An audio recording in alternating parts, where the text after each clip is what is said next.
Little Rosa was her name, and still I cry in vain. My world won't be the same since she's gone from me.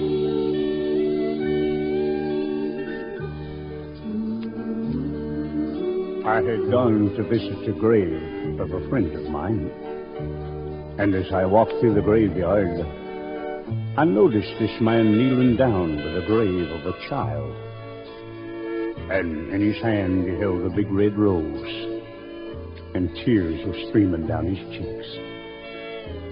So I walked over and laid a hand on his shoulder and started to talk to him.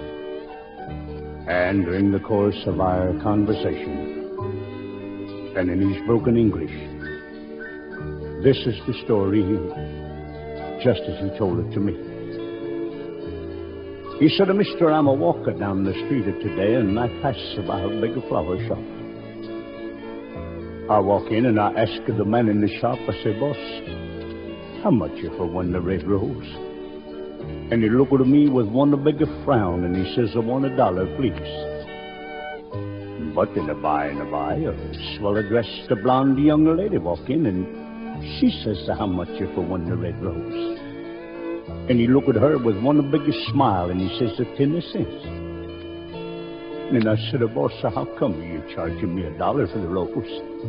You charged the young lady only 10 cents.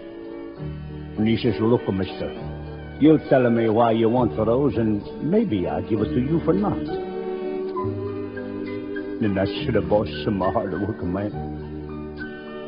Working the railroad and don't make too much money. And I got a little girl, and her name is Rosa.' 'Oh, Rosa's just about this high, boss. Every day when I come home from work, little Rosa come running to me to Papa. And she'd throw her little arms around my neck and say, 'Papa.' And I'd say, 'Rosa.' Oh, but one day, boss, I come home from work and I don't see Rosa. I look her down by the railroad track and I see one of the bigger crowd. I go down and I push the crowd this way and I push the crowd that way, and there, boss, at my feet lay my little Rosa.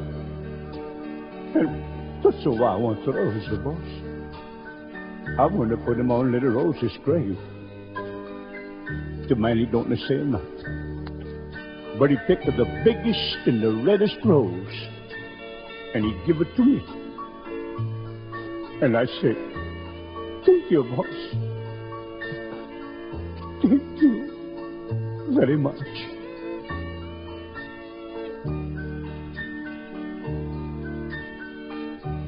And though she's gone, you see, she's still the world to me. To me, she'll always be that little girl of mine.